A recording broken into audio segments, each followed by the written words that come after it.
Good afternoon, everybody. Hello. Hello. Hi, we're up here. My name is Dan Burnham. I am one of the co-founders, I suppose, of the IEE with Jeff and a few other people.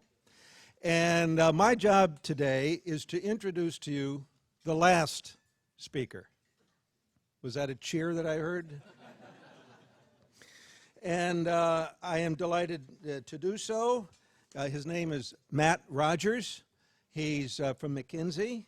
He's a director of McKinsey up at San Francisco, and he's worked there for a number of years. His practice has included the America's petroleum practice. I'm sure now that he wishes he could say that he had been running the America's alternative energy practice for the last 30 years. After the presentations we've had, but no, from the petroleum and the natural gas side of things.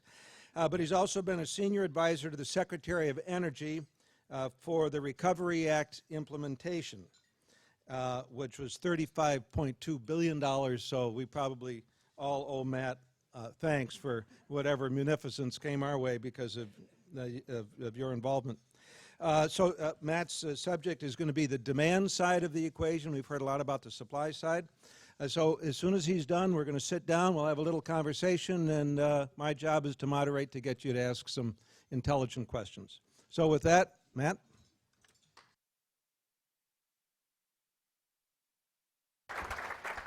This is the better thing. This is the better, That's what better I thought, mic. yeah.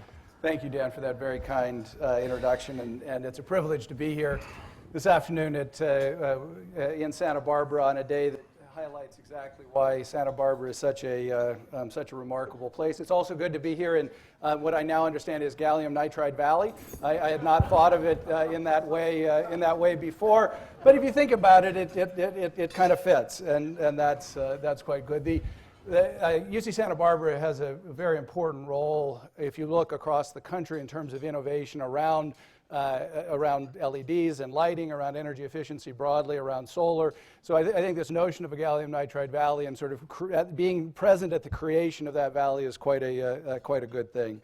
I also think this is a great group. The speakers this morning were very, very exciting. I was excited by Umesh's discussion about digital power electronics because the number of people who get passionate about digital power electronics, I think, are 12 in the country. And yet it's one of those markets that's enormous, and yet we don't spend a lot of time on. And so I think that kind of innovation that's coming from folks across the room here is very, very exciting.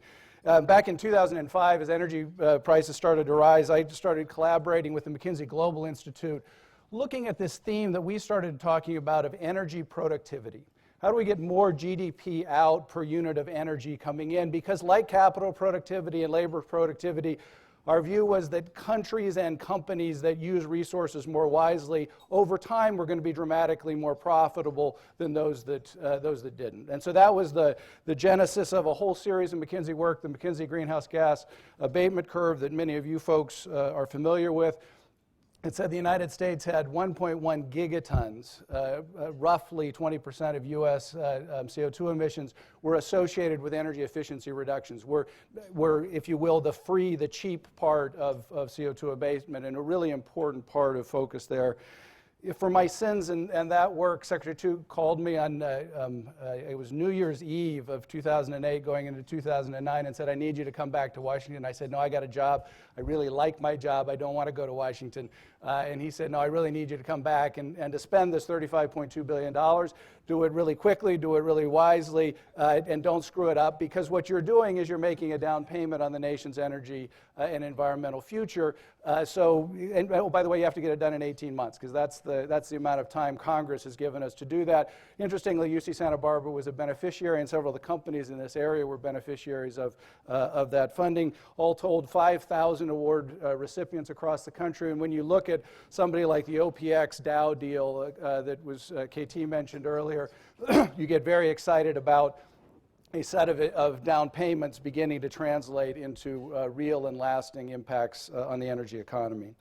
So I spent 2 years in Washington, and at the end of September, I returned back to the West Coast where my family had stayed and returned to the private sector. And so now spend most of my time between big energy and big technology, and looking at the interface between those two. Big technology who says, boy, selling to big energy is a real pain. Big energy is not quite sure I want to adopt the new technologies that are coming down the pike at scale in the way that perhaps the market would suggest.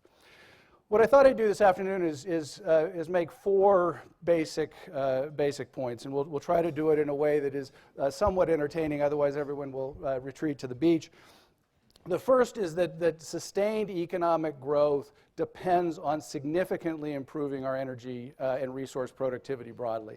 There is a wonderful opportunity in the market today. It's called How Do We Build Out China and India? We don't get to take advantage of that market unless we find dramatically more productive ways to make that possible. The second observation, particularly for this group, is that sometimes the most important innovations occur on the demand side of the equation, even though we spend a lot of our time thinking about the supply side of the equation, because the way that we use the power ends up creating the value in the marketplace, and therefore sometimes the innovations on the demand side end up having higher returns than the ones on the supply side, at least up front. And so I will talk a little bit about where the demand side innovations are taking place. The third is that energy innovation is happening a lot faster than the market expects. One of the privileges of being in Washington with Secretary Chu and the technologists at DOE was to see the flow of new ideas, and the rate of change in the underlying technologies are much faster than they have been in energy and resources for some period of time. We'll talk about why that occurs. The only problem is they're not happening quite as fast as the entrepreneurs would like. It took 60 years for coal to replace wood, and it took about another 50 years for oil to replace coal. I think we can do it in 20 or 30 years, but that's not 5 or 6 years, and so it's a very different kind of time horizon. And then the last point, and perhaps the one I'll dwell on the most, is that innovation in this space depends heavily on managerial leadership. We will talk a lot about really cool and sexy technologies, and yet the biggest missing element when I was in Washington and seeing all this technology come through were the managerial disciplines to take that technology and integrate it at scale into the system that we talk about as the energy system in the world today. That managerial discipline is the capability that I think companies and, frankly, countries need to develop in order to take advantage of the productivity that comes from these new technologies. So managerial leadership is critical. To put this in context, I thought maybe I'd tell a couple historical stories. Sunday afternoon in May of 1765, James Watt figured out what to do with that stupid Newcomb engine that he, as the instrument mechanic for University of Glasgow, was told to fix. He said, I don't want to fix it. It's a lousy, inefficient engine. It doesn't really work very well. And he figured out essentially how to improve the energy efficiency of the Newcomb engine by about 75%. That was the core value that Watt created in doing that. And what that allowed you to do was to use a coal-fired steam engine to replace water wheels in a core set of manufacturing processes. First, actually in coal mining, that was the key problem he was trying to solve, but then in a whole set of manufacturing enterprises. A demand-side innovation, how do we use the energy in a much wiser way, that opened up dramatically larger markets for a set of technologies. What Watt's innovation did was it accelerated the rate of real economic growth and productivity for almost a century. Huge innovation that drove productivity for almost a century. And what's important to realize is that at the moment that Watt is doing this, Thomas Malthus is sitting there writing and saying that England can never grow beyond 6 million people because we've reached the limits to growth. And I think this comes back to the point that was made right before lunch, which is that it is in these moments of constraint that innovation takes place. That's when real innovation occurs, and we are facing one of those moments of great constraint. With oil at $110 a barrel, with steel approaching $1,000 a ton, we face a period of constraints. And so what you hear are a group of folks on the one hand saying the end is nigh, and then a group of innovators saying, hey, I know a better way. We can actually innovate our way out of this. And what Watt demonstrated was this link between innovation and GDP growth and productivity, that innovation across the last 300 years has really been driven by, economic growth has really been driven by innovation. And that the folks in this room who drive that innovation engine are in fact the core to driving the economic growth engine. But it is important to realize that it wasn't until 1776 that Watt actually sold one. 1765 he invents it. He actually can't build the Watt steam engine until 1776, until the iron makers of the cannonade for the Revolutionary War in Britain could make the material strong enough to handle the pressures in Watt's engine. So he needed the defense industry to come up and to grow it at enough scale to be able to make the Watt steam engine work. He and his partners took another 6 years to figure out how to apply it in a core manufacturing operation. So it wasn't until 1782 that they actually applied it in a textile mill, where we always think about what the steam engine did. By 1800, there were 80 of them in operation, but you didn't actually see it in the GDP statistics until 1832. So it took almost 60 years for the innovation to hit the economy. And then you saw the massive improvements that came from that. So dramatic innovations. Oh, by the way, Watt gave up 90% of the equity in his company in order to get it commercialized across that period of time. So he died a rich man. He was a happy man. He changed the world. But it wasn't exactly all a lay down hand in 4 or 5 years that I think some folks want to have. A similar story is what Henry Bessemer did with the invention of modern steel making. Henry Bessemer wanted to figure out how to make a cannon that could shoot a 12-pound ball. And steel was the only material, but it was too expensive. And so, because it took a week and it took basically 3 tons of coal to make 1 ton of steel, so it was uneconomic and it was bad steel. And he figured out how do you blow a bunch of oxygen in there to get that whole process to happen much more rapidly, so I could use it for 20% of the energy in a day instead of a week. And that transformed the manufacture of steel, and it transformed the urban environment around the world. It allowed the United States to build up around large urban centers, because without steel of that strength and quality, you couldn't get there. But these are the kinds of innovations on the demand side. Huge innovation, 75% on the one hand, 80% in the case of steel, much less energy input per unit of output in order to transform the underlying markets in which we operate. So I came away from my time in Washington very, very excited about the change that is in fact underway. I would argue that we are seeing the beginning of that kind of productivity change again in the face of the constraints that we face here in the United States and we face around the world. A few technologies that get me super excited, but in each one of them what I'm going to talk about is it's not just the underlying chemistry, but it's the package, it's the system that in fact makes this work. So a year ago, advanced batteries cost $1,000 a kilowatt hour. New battery manufacturing facilities, we funded 29 battery manufacturing plants under the Recovery Act program, should be able to deliver for $350 a kilowatt hour by the end of next year. You can buy them for $450 today, $350 by the end of next year. And if you're driving a car and you can get a battery for $250 a kilowatt hour and 200 watt hours per kilogram, every car wants one.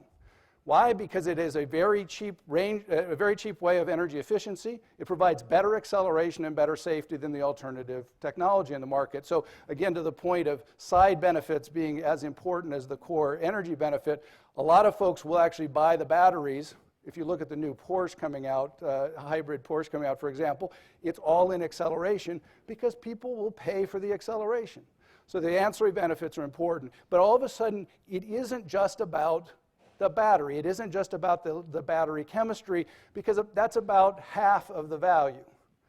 The other half of the value is the dispatch software that makes up for the failings of the chemistry, that makes sure that the temperature stays at the right level, that does the right level of discharge at the right time.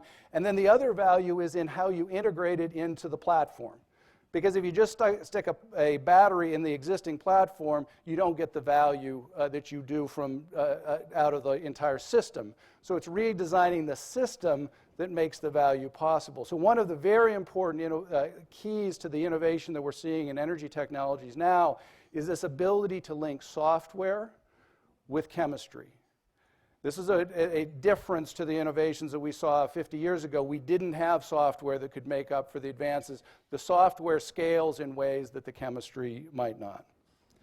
Another great one is LED lighting, a core capability at UC Santa Barbara and in the startup community around it. Lighting accounts for about 15% of U.S. electricity demand. And what LED lighting does is it brings Moore's law to bear in an energy environment. LEDs cost about $200 for a 100 lumen bulb today. Should be $8 to $10 for a 200 lumen bulb, probably by 2015, maybe a little bit earlier if you talk to some of the proponents. But again, the key is putting an LED light bulb with the appropriate software technology. All of a sudden, then what you have is a building becomes an integral part of the grid. Because what you can do with an LED light bulb, unlike either a fluorescent or an incandescent, is you can vary the intensity of it much more readily and actually have the power vary. If you vary it on an incandescent bulb, you just waste the energy as heat. If you do it on a fluorescent bulb, you lose a lot of color, but the LEDs have much greater range for being able to do that. And the net effect is you have now much greater ability to change the energy dynamics of a building than you ever could before. So every LED is going to come with a software and a wireless communication piece back to the central control system, and the local utility could say, can you just turn all the LEDs in the building down by 4%? And that ends up being a much cheaper way to meet a whole set of load constraints in a peak period than does turning up a big natural gas-fired power plant. And that kind of ability to combine these technologies into core systems, to take the price of the core technology down to a very, very low level so that the market wants to buy it as the primary product, but to integrate it into a system that does a set of things that the technology that it's replacing never could do, is the core of the innovation story that we have. Umesh talked about digital power electronics. This is an area that I find a great deal of, I'm one of the other 12 in the country who are passionate about this.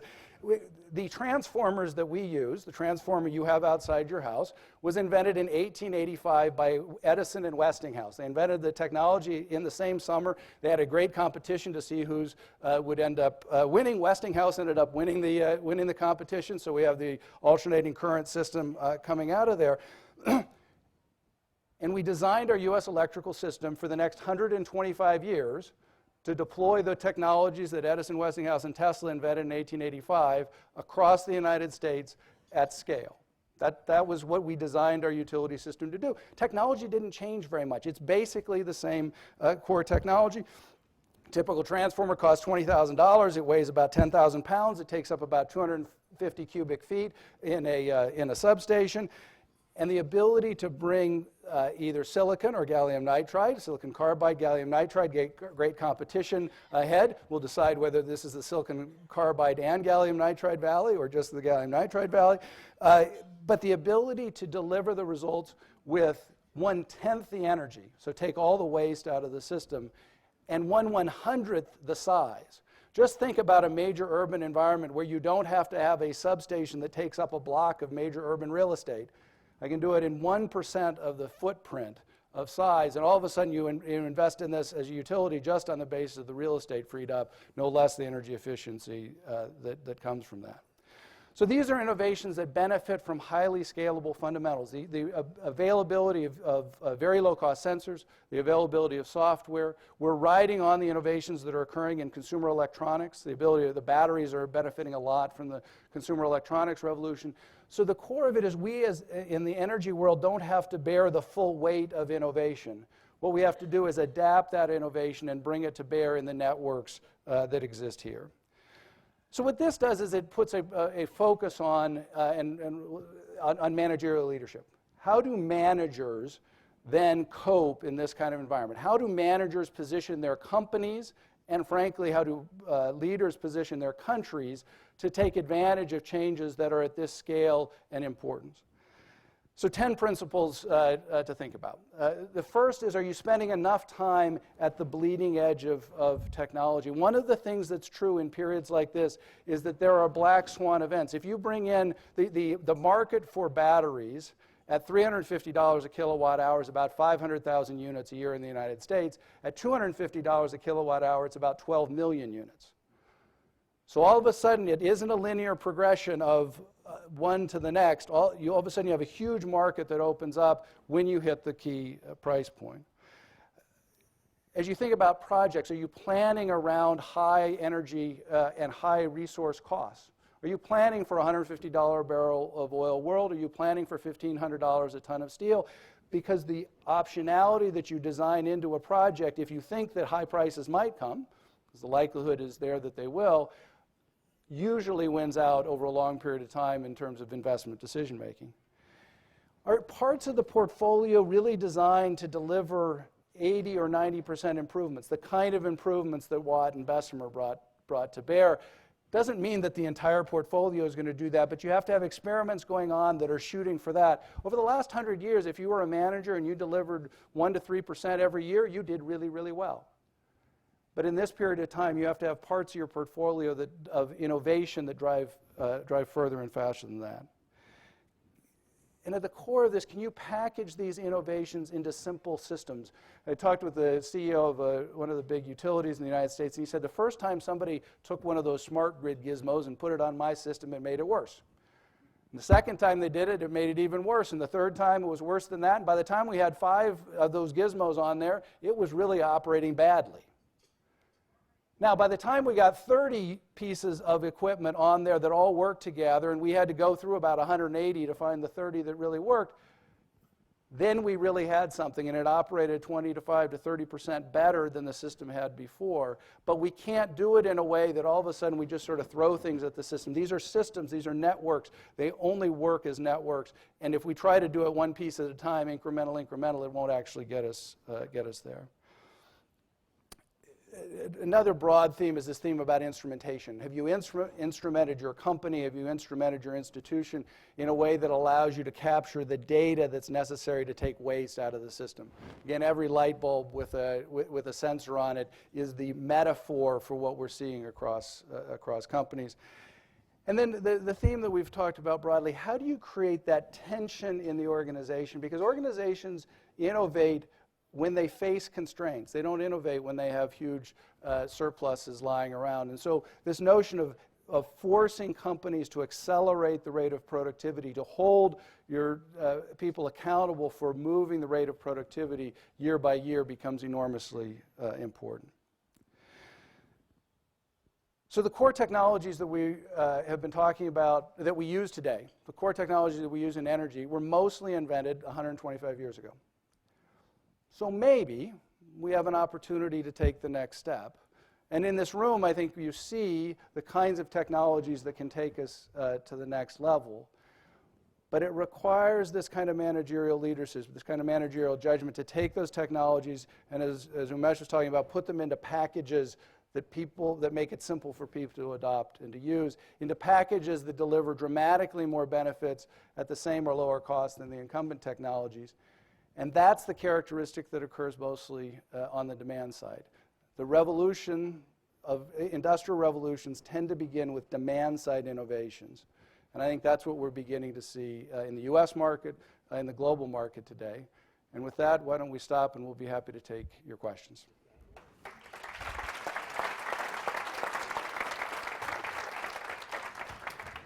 We probably all hear this a little differently. The thing I took away from this was Watt and Bessemer. Why did they do it? For defense purposes. The defense industry is at the heart of all innovation. At the heart of all innovation in the country. That was my conclusion from what you said. Very good. I came from the defense industry, by the way. The scale of capital that's going to be required to make a measurable difference in the world of energy is significant.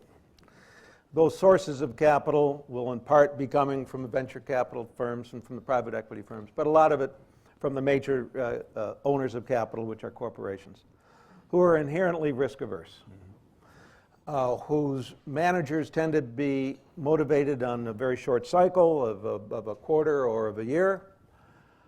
And while all of them could buy into every word that you just said, their behavior is inconsistent with the time frames that are implicit in what you said.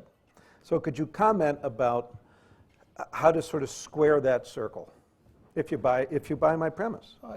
I think it is a fair and accurate description of the decision making that occurs in the market. So let's just talk about the scale, right? We're talking about on the order of 150 to 200 billion dollars a year of investment in order to change the U.S. just the U.S. Energy system. This is a big set of investments that we're talking about. As a result of that, it occurs first and foremost in areas where you get a good payout. And so the notion of focusing on areas where there are large payouts becomes important, and hence part of this conversation around why the demand side matters. The other part of it, by the way, that matters in this whole context is the consumer. One of the reasons, if you take a look at the products that are moving most rapidly in the market, they're the ones that save consumers money.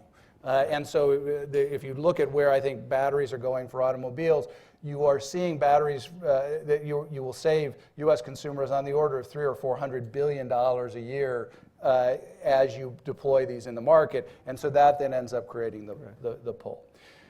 The challenge then for a manager is how do you create the focus on those opportunities that have the payout and then set yourself up for the next set. One of my former colleagues used to just say, good pool players don't make hard shots. Because what I'm always doing is I'm setting up the next one. And so I think part of what we're doing, if you look at say what Ford's doing in the automotive side, as they integrate electrification into a set of platforms, they are setting themselves up for how you bring the next piece into the platform and the next piece. Because for a manager, I can understand how to do that. That then becomes a series of payout pieces, as opposed to saying, I have to change everything all at once. And by the way, I want you to do things that are uneconomic for 10 years when my average time with a company is only 7. So anyway, I think that's the process that is underway, but it's a real managerial challenge. Questions? Raise your hand. Yell out. Or go away. This is always the challenge after lunch. Yes, sir, everybody's right ready there. to go to sleep. Well, you qualified it by being intelligent questions. Okay. All right.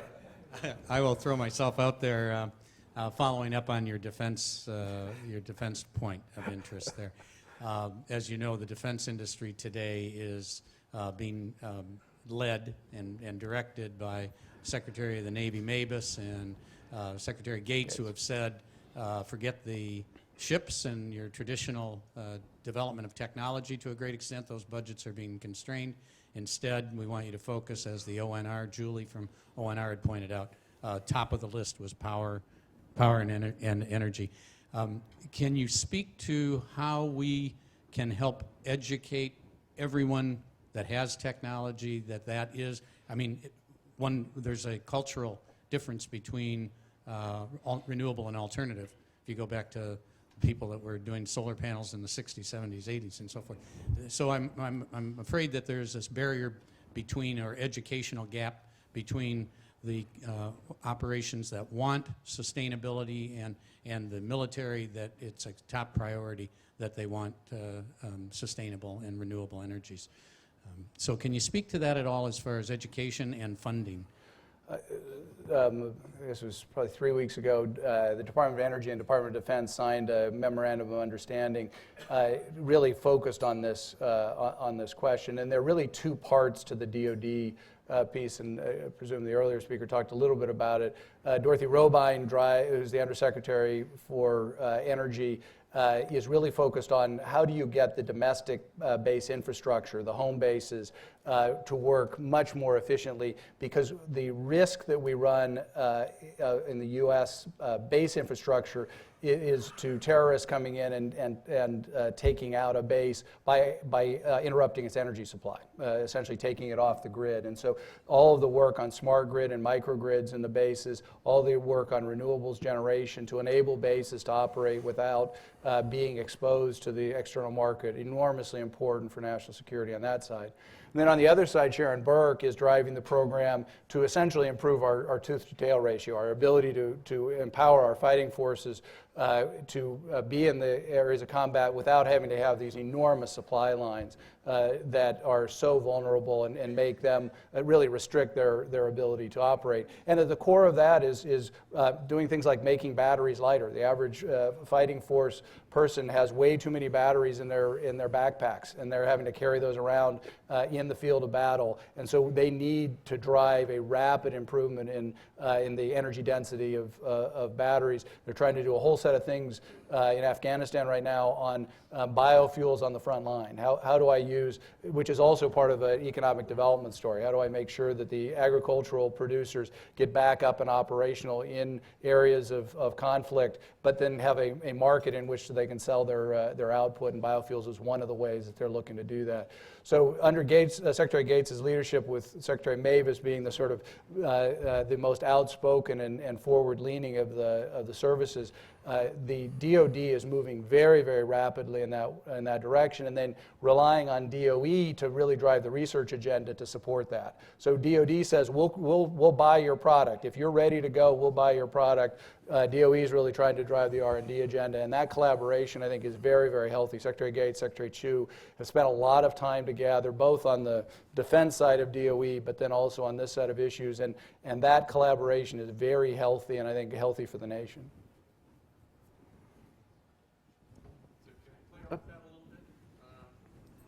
Could you wait just a second? There we go.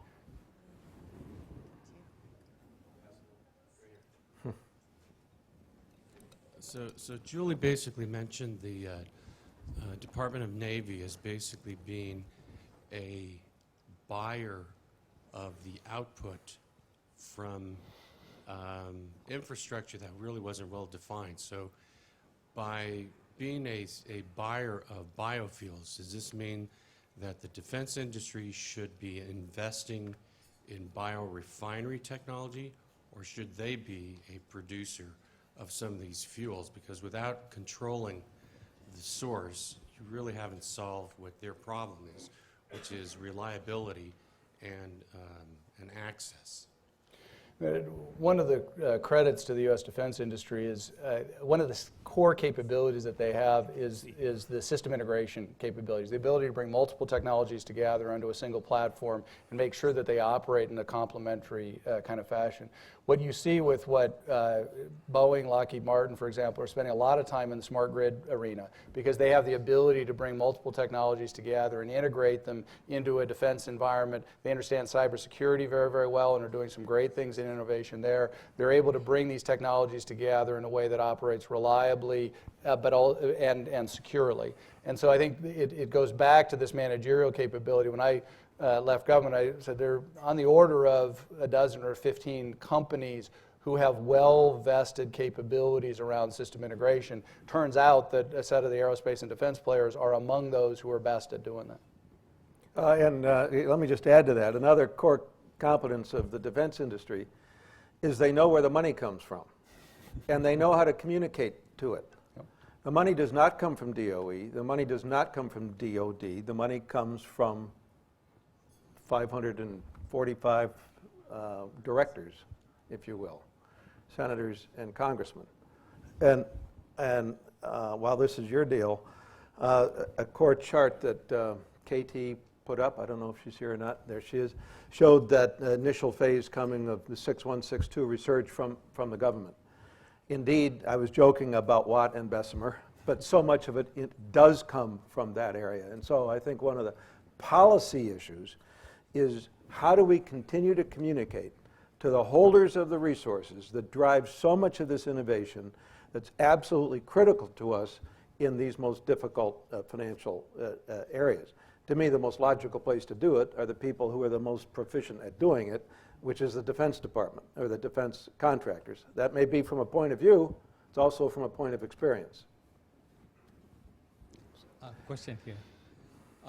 It's actually a little bit of a supply side question, but let me try to address it from a demand side. If you look at advertisements from the oil and natural gas industry, there's a lot of talk about natural gas being the fuel of the 21st century. A lot of focus that for America's energy security, we need to be looking at natural gas for the future. Some countries, take India for example, have moved for transportation, moved a whole lot into CNG vehicles as opposed to electric vehicles. Why import the gas, the petroleum and then make electricity as opposed to importing gas? So my question is, during your term at the Department of Energy, on the demand side, was there a focus on gas technologies? And if so, what are the hottest technologies that you see are in the future for us?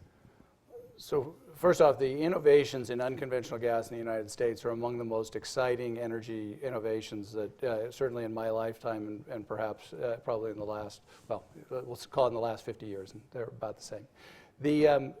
So an enormous set of innovations that unleash the availability of a set of resources at a price that most folks, when we were at $8 1,000 BTUs just 4 years ago, would never have guessed that we could be at $4 today, and that people would believe that we can stay at $4 for 20 years. It's that level of change. And importantly, John Deutsch, MIT professor, did a piece in Foreign Affairs at the end of the year that noted that if you look then at where those resources are distributed on a global basis, it changes politics on a global base as well. So Central Europe has a huge amount of unconventional gas potential. That changes the dynamics in Europe around energy. So just that technology is a technology the U.S. has a real leadership position in, has enormous implications on a global basis, and is very, very important, again, a topic for on a U.S.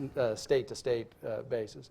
Then in terms of how do you use that technology, several ways to do it. You can use it in power plants, and clearly one of the things that we're going to see on a global basis is a shift taking oil completely out of the power sector. On a global basis, the world burns on the order of 3 million barrels a day of oil still in power plant settings. And as you get natural gas availability in most of these markets, you'll see that shift takes place. Then you begin to see it in the transportation arena. We funded a set of natural gas vehicles, particularly around heavy-duty short haul. So we funded a whole set of things around vehicles in port settings. I was briefing the vice president on one of the funding sources, and I was talking about how this natural gas engine really worked well. And he's like, "Would you explain this to my mother, please? This is okay. Natural gas-fired trash trucks. Okay, got it. That works. A terrific application because you can get very high torque in those kinds of environments. So a set of real strong innovations occurring in the heavy-duty truck industry around how do we use natural gas.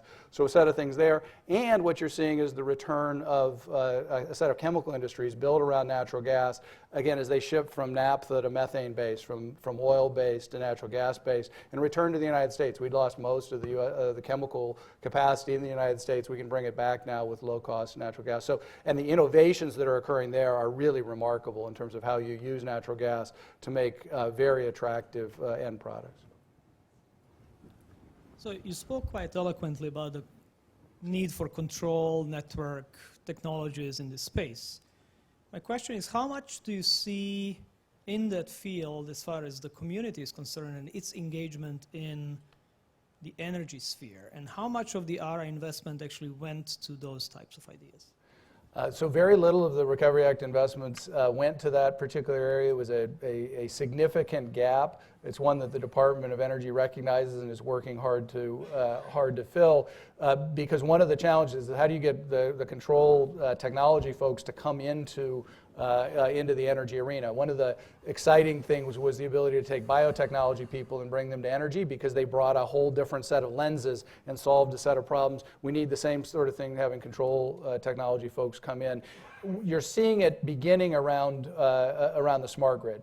So I led a panel at the RPE conference back at the beginning of March, which had a set of control theory folks from MIT and elsewhere to gather with a set of utility folks talking about how do you set up a network that uses things like storage and digital electronics on the grid, because it's a different kind of managerial model. It's a different structure, and that requires bringing some of the thinking that we've developed in areas like telecom and applying it to areas like energy. It's beginning, but it's only just barely beginning. Can you talk a little bit about hydrogen? There's been very little discussion today about it. I'm fascinated by the Navy's involvement with ocean thermal. They have a program in Guam, Hawaii, and in Diego Garcia Island. And the Lockheed has recently gotten back into the OTEC field with government support after the plug was pulled on their program in the 80s when Reagan came into power. And it seems to me that it's one of the few baseload possibilities that wind can be separating hydrogen at night. There's a way of using it for storage. What are the fuel cells of the future going to be using? And how is it that we can blend this baseload type of potential with huge investment? It's very expensive. Everybody says, why do you go in the ocean? The oil companies know how to do it. There's no discussion about hydrogen or ammonia as a transporter of energy from the oceans to fuel cells that could power this new efficient grid.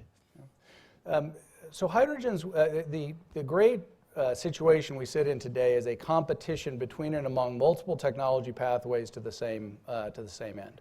We take a look at transportation. What we intentionally set up within DOE was a competition between and among dramatic improvements in the internal combustion engine, which we didn't talk about earlier, but which are also there: electrification, biofuels, natural gas, and hydrogen. 5 different pathways to change the nature of our transportation network. And the core of that then is it's a competition.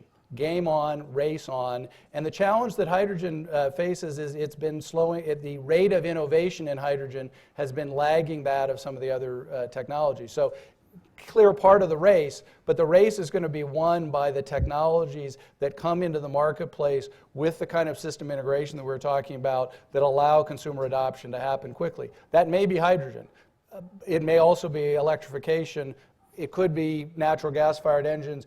Each of those has a pathway, and what we're trying to do, again, and if you think about how the U.S. sets a policy model, creating the competition among technologies leads us to have a much better result than saying, hydrogen's going to be it. So there's still hydrogen funding, but it is not as much the focus. And now what we're trying to do is really create a competition among different pathways. Could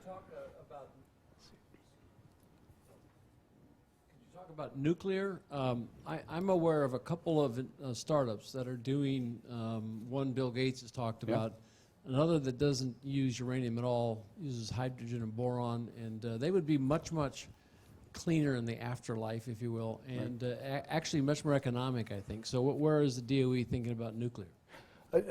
Nuclear is another one where there's great opportunities, particularly around Gen 4. With the kind of technologies that you're talking about, thorium and other part of that mix, there are 4 or 5 competing technologies to be the next generation of nuclear. Again, if you take a step back, the core problem in nuclear is that we took a technology in a period of wartime and converted it to power that just happens to have a whole lot of waste associated with it. We had 94% of the uranium doesn't end up getting used in the energy cycle, only 6% does. These other technologies are 50 to 60% efficient, and so are inherently much less waste, a lot safer in operation. And I think one of the real questions now is how do we make that transition to Gen 4 technologies? The Idaho National Laboratory and Oak Ridge National Laboratory have some terrific programs around these pieces.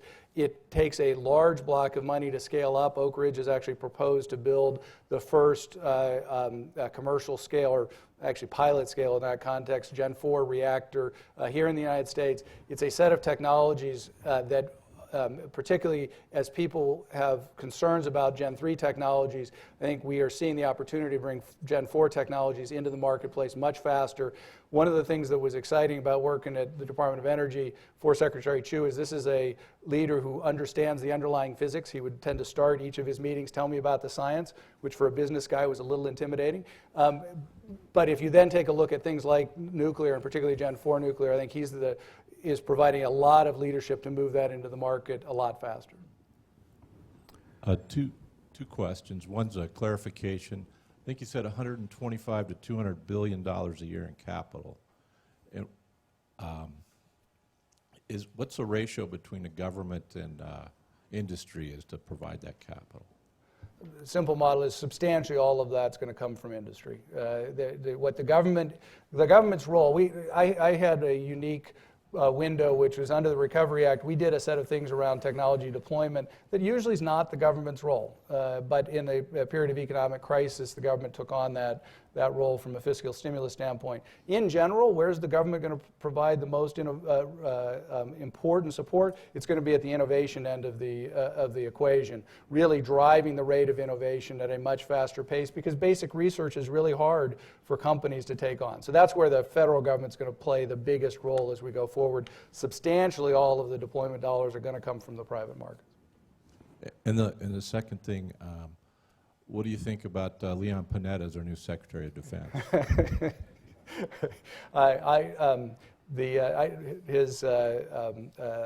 Secretary Panetta's daughter is a colleague of my wife as a judge in Alameda County, and so I think Secretary Panetta is a terrific idea.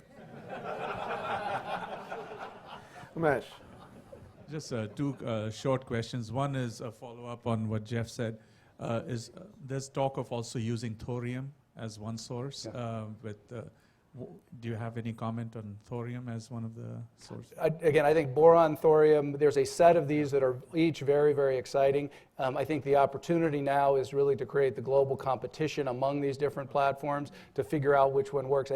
There is nothing in the science that says any one of those is inherently superior. There are trade-offs on safety, on waste. There are trade-offs on heat versus electricity. So it's going to be a wonderful race to figure that out. And one question regarding lithium.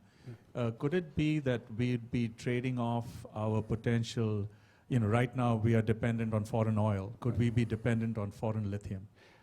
Lithium has the character.